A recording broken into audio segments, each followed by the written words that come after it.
The idea of or the ability to agree to disagree is an important thing to be able to do.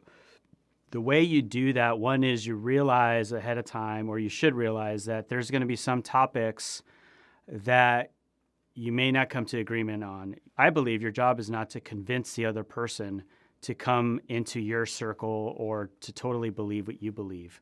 It's about engaging in dialogue in a way that may lead them to maybe change their position, but you need to enter that conversation knowing that you may not get there, and you need to be okay with that. And that's a hard thing to do for some people. So I acknowledge that.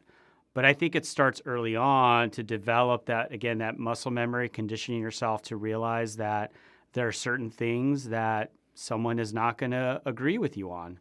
But it's, again, determining what is the common thing you can work towards, or the mutual purpose or mutual understanding you can come to, the commonality that you can come to an agreement on so you can make a way forward.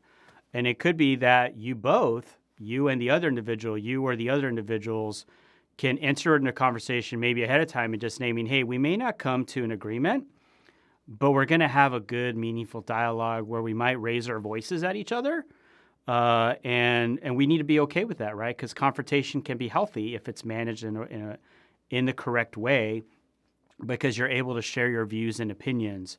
I've entered in conversations with people that I know ahead of time I'm not going to come to an agreement, or they're not going to come to agree with me, but I want to have this conversation because I want to learn. And so the important thing to remember is remaining curious. You want to remain curious in difficult conversations by asking questions. But going into knowing that for some particular topics, you're just going to have to agree to disagree. It's not an easy thing, and you may not want to do that. And maybe that's a hint that maybe you shouldn't enter into that conversation, and you should keep your opinion to yourself. If you're not willing to have a meaningful dialogue, or a dialogue that may end up coming to a place where you have to agree to disagree, then it's just better to walk away. The benefit of having any of these conversations is it's about relationships.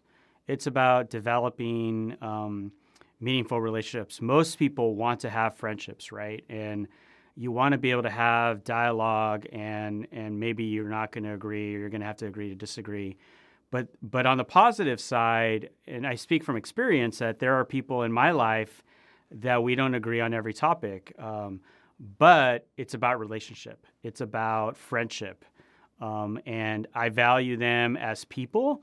I value them as friends and mentors and coaches, regardless of whether they agree with me about a particular political issue or a particular candidate, whether they're Republican, Democrat, Green Party, Libertarian. We are going to have dialogue and find mutual understanding.